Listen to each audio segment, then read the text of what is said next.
ಕೆಳಗಡೆ ಏನೋ ಆಗಿದೆ, ಬನ್ನಿ ಗೈಸ್ ಏನಾಗಿದೆ ನೋಡೋಣ ಅಂತ ಯಾರೋ ಕೂಗಾಡ್ತಿದ್ದಾರೆ. You just cannot get good help these days. You okay? Not really, but I know you don't care. What's going on, man? I'm wondering where my life went wrong, Michael. ಏನ್ ಗುರು ಇದು, Tracy ಕೋಪ ಮಾಡ್ಕೊಂಡ್ ಮೇಲೆ ಹೋಗ್ಬಿಟ್ಲು ಅಲ್ಲ. All right guys, Michael ಕಣ್ ಬಿತ್ತು ಗುರು, ಮೈಕಲ್ಗೆ ಏನು ಮಾಡಕ್ಕಾಗಲ್ಲ. ಗೈಸ್ ಇದೇ ಪಾರ್ಟಿ ಫಸ್ಟ್ ಎಪಿಸೋಡ್ ಅಲ್ವಾ, ಅದಕ್ಕೆ ಇವತ್ತು ಅದಕ್ಕೋಸ್ಕರ ಪಾರ್ಟಿ ಆಗಿ ಹೋಯ್ತು. ಈ ತರ ಅದ್ ಎಷ್ಟು ಪಾರ್ಟಿ ಮಾಡ್ತೀವೋ ಗೊತ್ತಿಲ್ಲ ಗೈಸ್, ಒಂದೇ ಪೆಗ್ಗು ಸಾಕು, ಮತ್ತೆ ಜಾಸ್ತಿ ಆದ್ರೆ ಕಷ್ಟ ಆಗುತ್ತೆ. ಸೊ ಇವಾಗ ಬಾಟಲ್ ಕ್ಲೋಸ್ ಮಾಡಿ ಹೊರಗಡೆ ಹೋಗೋಣ ಬನ್ನಿ ಗೈಸ್. ಎಸ್ಟರ್ ಕಾಲ್ ಬೇರೆ ಮಾಡ್ತಿದ್ದಾನೆ, ಹೋಗ್ಬೇಕು, ಏನಂತ ಕೇಳೋಣ ಬನ್ನಿ.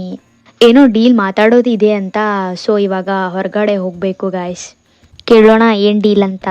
ಆಲ್ ರೈಟ್ ಗೈಸ್, ಇವತ್ತಿನ ಎಪಿಸೋಡ್ ಇಲ್ಲಿಗೆ ಎಂಡ್ ಮಾಡ್ತಿದ್ದೀನಿ. ನೆಕ್ಸ್ಟ್ ಎಪಿಸೋಡಲ್ಲಿ ಲೆಸ್ಟರ್ ಹತ್ರ ಏನ್ ಮತ್ತೆ ಯಾಕೆ ಹೋಗಿದ್ದೆ ಅಂತ ಹೇಳ್ತೀನಿ ಗೈಸ್. ಅಷ್ಟರಲ್ಲಿ ಫಾಲೋ ಮಾಡ್ಕೊಳ್ಳಿ, ಮತ್ತೆ ಲೈಕ್ ಶೇರ್ ಕಮೆಂಟ್ ಮಾಡಿ ಗೈಸ್.